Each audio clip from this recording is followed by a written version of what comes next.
సావిత్రమ్మ గారు కొట్టాలి నన్ను.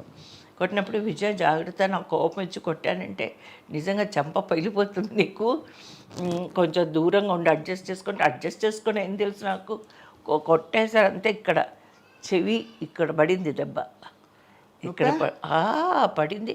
విజయ సారీమ్మా నేను చెప్పాను కదా కొంచెం తప్పుగా ఉంటే, ఏం తెలుసు నాకు ఆడికి సమాధానం చెప్పడం కూడా చేత. ఒక దగ్గర 3-4 సంవత్సరాలు ఇక్కడ నొప్పి ఉండేది నాకు.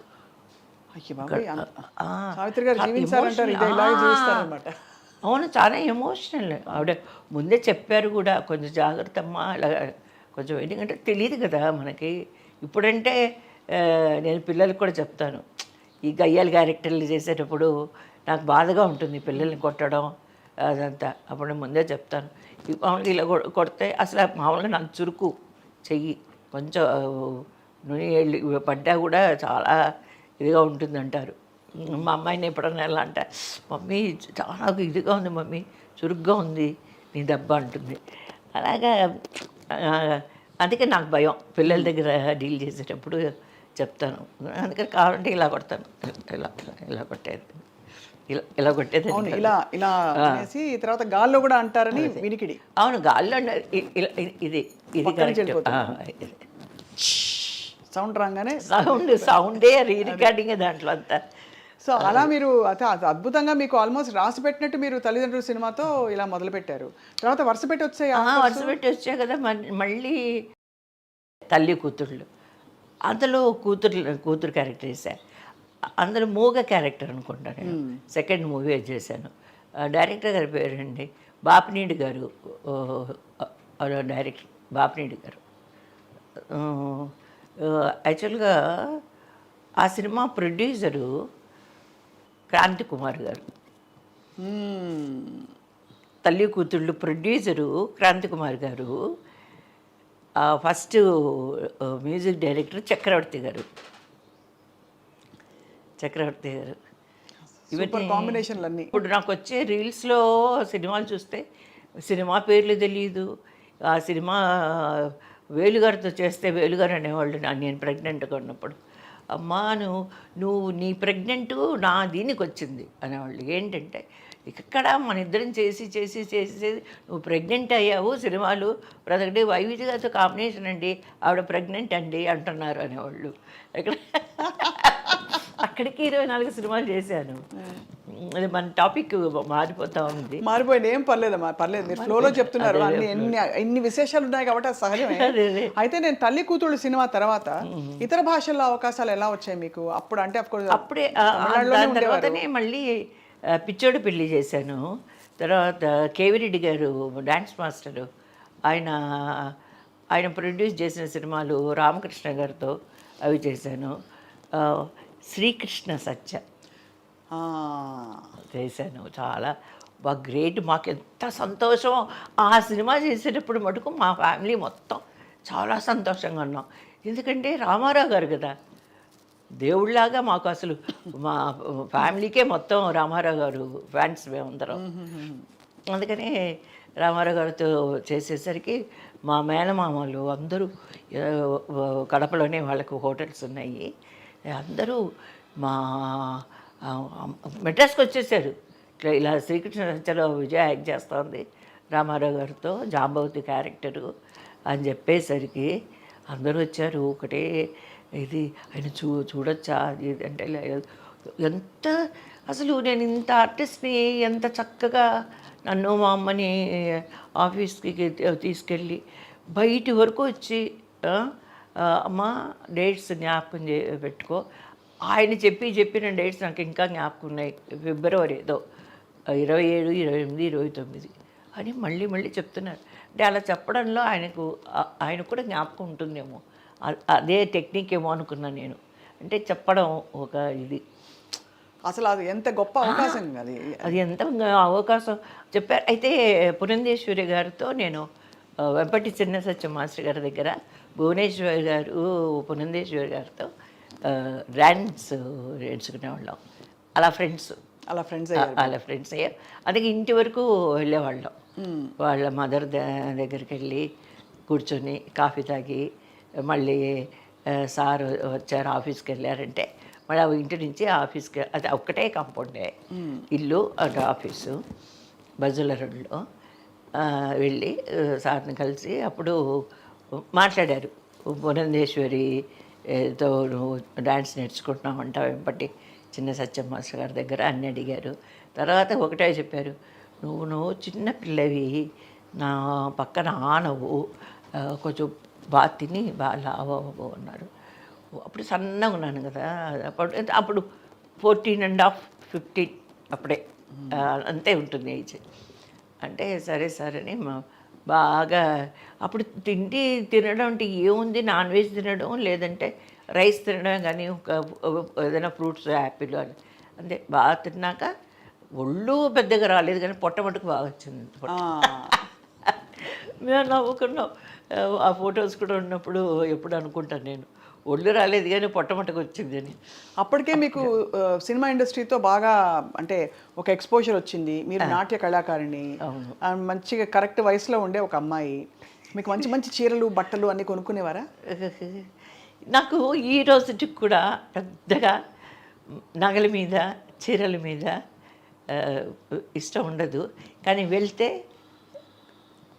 బాగా కొనుక్కొని శుభ్రంగా ఎంత కావాలో నాకు నచ్చిన చీరలు అన్నీ కొనుక్కుంటాను. నగలు కూడా అంతే. ఎలా వెళ్ళేదాన్ని నగలు కొనడానికి? అదే నా కోసం నేను ఎప్పుడు బట్టల షాప్ కానీ నగల షాప్ కానీ వెళ్ళను. అది కూడా భగవంతుడు నాకు ఇచ్చిన ఒక వరమే. ఇలా మా సిస్టర్స్ వస్తారు కదా ఊరి నుంచి వచ్చినప్పుడు, వాళ్ళే కొనేస్తారా? కాదు, వాళ్ళతో పాటు వెళ్తాను కదా, తీసుకెళ్తా. విజయ కుమరన్స్కి వెళ్తాం, తీసుకెళ్తాం, ఇలా నల్లికి వెళ్తాం అంటే సరే వెళ్ళినప్పుడు అదే వెళ్తే చూస్తే కొనకుండా రాను, ఎక్కడికైనా వెళ్ళినా. కానీ నేనుగా విండో షాపింగ్ అని లేదంటే చీరలు కొనుక్కోవాలని అలా వెళ్ళడం ఉండదు. షూటింగ్ తప్పితే ఇల్లే నాకు స్వర్గం ఈ రోజు వరకు. అదే మరి అది కనిపిస్తోంది మీ అంటే ప్రతిదీ కూడా. నాకు మా ఆయన పాప పుట్టేంత వరకు ఈ రోజు వరకు మా ఆయన కోఆపరేషను, మా ఆయన పక్కన ఉంటేనే ఆ హ్యాపీనెస్ కానీ ఇది కానీ. ఆయన 2 రోజులు ఊరికి వెళ్ళినా కూడా నేను ఉండలేను. అలా ఎలాగ మీకు అసలు అంటే అఫ్కోర్స్ మీకు బాగా తెలిసిన వాళ్ళు చుట్టాలు అవుతారా మీ వారు? అస్సలు కాదు, ఆయన తమిళేనేనా? తమిళ్. సో ఆ వివాహం వరకు ఇంకా రాలేదు కాబట్టి రాలేదు. ఇప్పుడు ముందు ఏంటంటే మీరు చెప్పాలంటే 2 రోజులు కావాలి. కాదమ్మా, శ్రీకృష్ణ సత్య తర్వాత మీరు ఇప్పుడు అప్పట్లో కమల్ హాసన్ గారు, రజనీకాంత్ గారు వీరితో కూడా లేదు అదే చెప్తున్నాను. అది 76, అది 76. ఈ పార్ట్ ఏంటంటే నేను అరంగరేట్ ఫినిష్ చేసుకొని ఇంటికి వెళ్ళే టైము, అంటే మా ఊరికి వెళ్ళే టైము. ఇందులో ఇంకా నా డాన్స్ ఫినిష్ అవ్వలేదు ఈ సినిమాలు చేసేటప్పుడు. ఒక 20 సినిమాలు చేశాను, మలయాళం చేశాను ఈ మధ్యలో. నేను ఎందుకు అప్పుడే రామారావు గారితో చేసిన, మిగతా రామకృష్ణ గారితో చేసిన, శోభన్ బాబు గారితో చేసిన ఇన్ని సినిమాలు చేసినా కూడా మళ్ళీ పెద్దగా హీరోయిన్గా వెళ్ళేదంటే అప్పుడు నాకు తెలియదు కదా, ఇంట్రెస్ట్ లేదు. సరే ఎట్లా అప్రోచ్ అవ్వాలని తెలీదు. అప్పుడు ఏదైనా ఆఫీస్కి వెళ్ళే వాళ్ళేమో అది తెలీదు, ఆల్బమ్స్ పట్టుకొని ఆఫీస్కి వెళ్ళేది తెలీదు, ఏమీ లేదు. వచ్చిన సినిమాలు చేసేవాళ్ళు. అదే డ్యాన్సే కదా ఇంపార్టెంట్, ప్రయారిటీ డ్యాన్స్కి. అందుకని డ్యాన్స్ మటుకు కంటిన్యూస్గా వచ్చేది. మా నాన్నగారు డబ్బులు పంపించేవాళ్ళు, అద్దెకి భోజనానికి అన్నింటికి పంపించేవాళ్ళు. అందుకని నాకు హ్యాపీగా అలా జరిగిపోతూ ఉండేది. ఈ మధ్యకాలంలో చేసిన సినిమాలే ఒక 20-25 సినిమాలు చేసింటాను. తర్వాత 75లో నా డాన్స్ అంతా అయిపోయింది.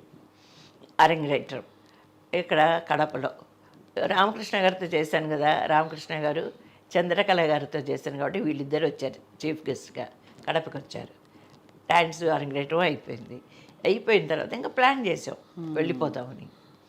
మా నాన్నగారు ఎప్పుడు స్టడీస్ ఆగిపోయాయి. పాప నా కూతురు స్టడీస్ చదవాలి, చదువు పక్కన ఉండాలి, లేకపోతే అసలు ఒప్పుకునేవాళ్ళు కాదు. మా నాన్నగారు చదువు అంటే ఎక్కువ ఇంపార్టెన్స్ ఇచ్చేవాళ్ళు. అంటే 76లో ఇంకా బయలుదేరాం. అయిపోయింది మా ఇది ఇంకా షెడ్యూల్ అంతా అయిపోయింది. మా డాన్స్ ప్రోగ్రామ్ అయిపోయింది. తర్వాత మళ్ళీ ప్రోగ్రామ్స్ ఇవ్వాలని ఆలోచన కానీ ఏం లేదు. వచ్చాం, డాన్స్ నేర్చుకున్నాం, అరంగేట్లు చేసుకున్నాం, వెళ్ళిపోదాం అంతే. ఆ తర్వాత నెక్స్ట్ అంబిషన్ ఏమీ లేదు. ఏమీ లేదు అసలు. క్లీన్గా ఎవరి మైండ్లో ఏది ఫ్యూచర్ గురించి ఏది ఆలోచన లేదు, ఏం లేదు. నార్మల్ రొటీన్లో అయితే మీకు కొన్ని రోజులు అయ్యాక పెళ్లి చేసేవారేమో. అంతే అంతే ఉండేది కదా. అంతే, అదే లైఫ్. నేను ఏదో చదివి ఓ టీచర్ అయ్యేదాన్నో, లేదంటే మా నాన్నగారు అనేవాళ్ళు నీకు మంచి తెలివితేటలు, చాలా తెలివితేటలు. అయితే నేను స్కూల్లో ఫస్ట్ వచ్చేది క్లాస్లో.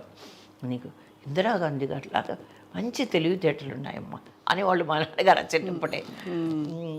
ఎందుకనే వాళ్ళు తెలియదు మరి నాకు. అని వెళ్ళిపోయిన టైంలో నేను ఒక అవర్గల్, ఒక 100 days ఫంక్షన్, అవళ్ళు ఒక తోడరు గది అనుకుంటా, బాలచంద్ర గారిది ఓ ఇన్విటేషన్ వస్తే, అప్పటికి నేను ఒక ఆర్టిస్ట్ ఎస్టాబ్లిష్ అయ్యాను కదా. అందుకని నాకు ఇది వచ్చింది, ఇన్విటేషన్ వస్తే వెళ్ళాను. వెళ్ళి చూస్తే రాజ్ కపూర్ గారు వచ్చారు, పెద్ద పెద్ద స్టార్స్ వచ్చారు. కే బాలచంద్ర గారిని అలా పొగుడుతున్నారు. ఇంత మంచి సినిమాలు చేశారు, ఇన్ని మంచి సినిమాలు చేశారు, అది ఇది అంటుంటే నాకు అప్పుడు కానీ నాకు తెలియలేదు సినిమా అంటే ఏంటి. రామారావు గారు ఒక్కరే బాగా తెలుసు. వెళ్ళి రామారావు గారికి నమస్కారం చేశాను. అప్పుడు ఆయన అన్నారు, అమ్మ పెద్ద డైరెక్టరు కేవీ రెడ్డి గారు, ఆయనకు నమస్కారం చేయమ్మా అన్నారు. అంటే అది కూడా తెలియదు మనకు. రామారావు గారే తెలుసు కానీ కంటికి డైరెక్టర్ అంటే ఏంటి, ఓ దర్శకుడికి ఎంత వాల్యూ ఉంది ఆ సినిమాలో, వాళ్ళ ఇదేంటి ఏమీ తెలియదు. అదే ఏది చెప్తే అలా చేయడం అలా ఉంటుంది. తర్వాత వెలిగింది, బల్బు వెలిగింది అంటారు, అలాగా ఒకలాగా బాలచంద్ర గారి గురించి మాట్లాడుతుంటే అప్పటికి తమిళ్ బాగానే వచ్చింది, మాట్లాడడం అంతా ఒక లెవెల్కి వచ్చింది నాకు. అప్పటికి 5 years అయింది కదా చెన్నైకి వచ్చి. ఇంత పెద్ద డైరెక్టరా, డైరెక్టర్ అంటే ఇలాగనా, ఇంత వాల్యూ ఉందా, ఇంత పేరు ఉంటుందా అనేది అప్పుడు నాకు తెలిసింది బాలచంద్ర గారు అంటే ఏంటని.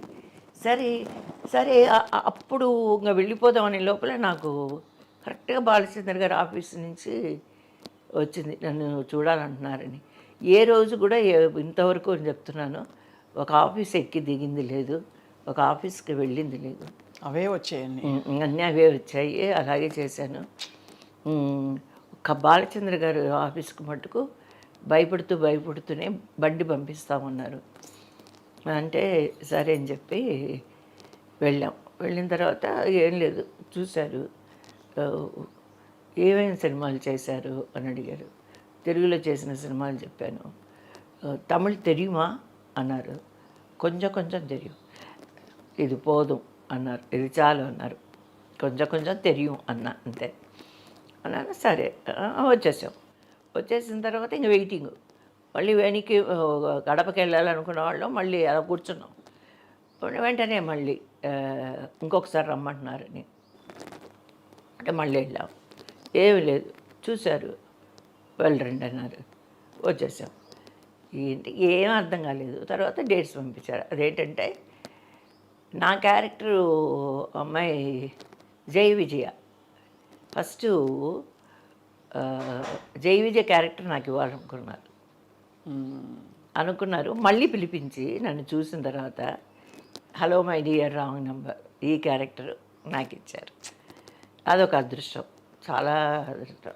First day shooting Kamal Haasan గారితో song, hello my dear wrong number అని సాంగ్ షూట్ చేశారు.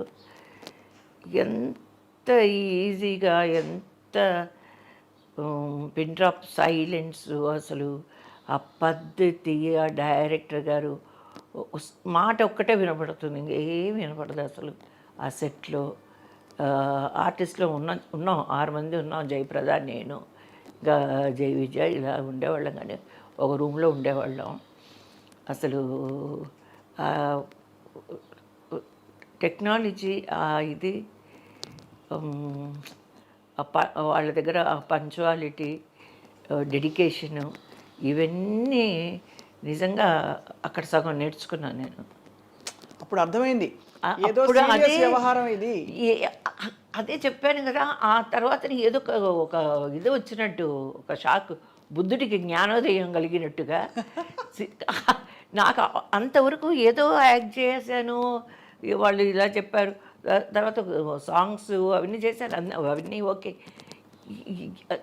సినిమా అంటే ఇదా, కెమెరా అంటే ఇదా,